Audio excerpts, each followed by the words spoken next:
Do you even need a VPN today, or are VPN days over? A VPN's main job is to encrypt your data so that nobody can go and grab your username and password as you sip on your skinny cappuccino whilst using the public Wi-Fi. That all sounds good, right? Well, here's the thing. The internet has changed. In the olden days, it was a real issue. Almost nothing was encrypted, and it was super easy to simply grab usernames and password off public Wi-Fi by simply running a bit of software on a laptop.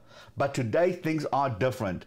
Virtually every website has that little padlock which shows that that data is already being encrypted, which basically means the VPN is pretty much pointless. When was the last time you hit a website that was flagged as not secure?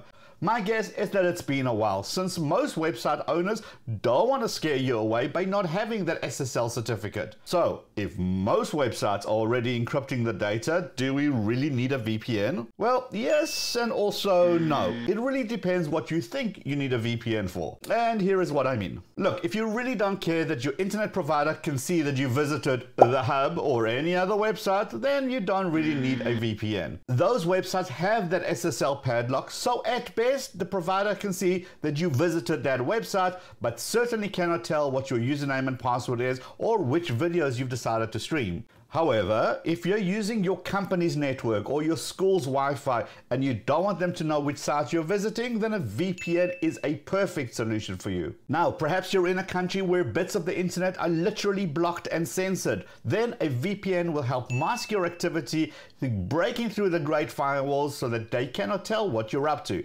But to be clear, a VPN will not keep you anonymous online and erase your digital footprints, and more on that shortly. A VPN is superb for masking your location so that you can appear as if you're originating your connection from another country.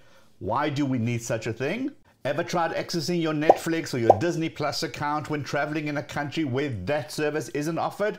You simply cannot. These services are geographically locked. So if you're stuck in your hotel room, you simply cannot continue watching that series you've been binge watching, even though you're legit paying for that service. Super annoying. When you run a VPN, it allows you to create a connection back home so that you can, in fact, use those services. In that case, a VPN is a must-have. There is a big misconception that, hey, don't worry, the VPN will protect you from viruses and malware. That is simply not true. If there is a virus hidden inside whatever it is you're trying to download, a VPN will not filter that out. You will still download the app as well as the virus. A VPN is not an antivirus. It just creates a pass between your computer and that website to grab whatever it is that you're grabbing, virus and all. I will say that good VPNs have DNS filters in place, so if you're heading over to a dodgy website or a website that has phishing information, the VPN will warn you. Some VPNs also block ads, and this is not just to make your browsing experience faster, but also safer.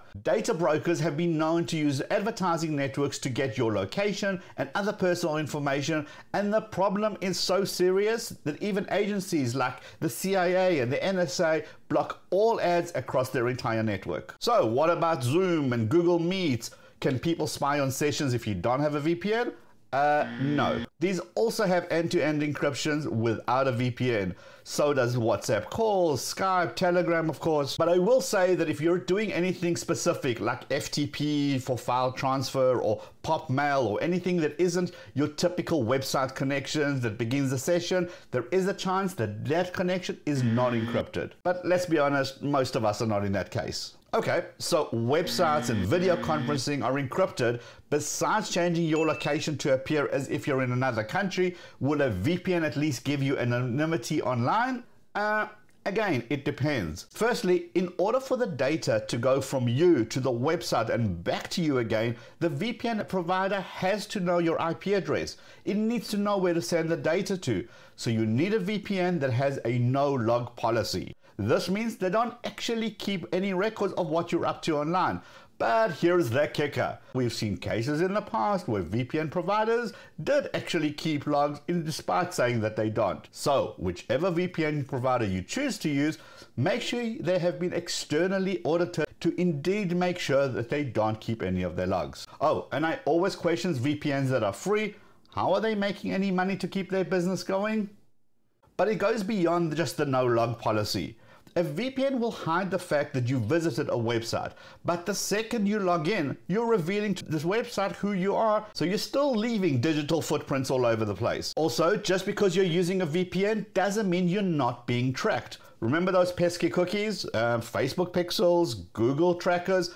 These are still present, and whilst a VPN may put you in a different city, it still leaves a fingerprint on your computer. So when all is said and done, if you're in a country that has censorship, or you don't trust your internet provider with the website you're visiting, or you need to watch that episode of Chicago Fire whilst on a business trip, is there really a reason to use a VPN? Now that you're questioning that, check out why you shouldn't trust incognito mode right over here, or check this video out that YouTube thinks you should watch.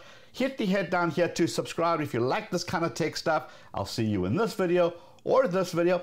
I'll see you in both. Let's go.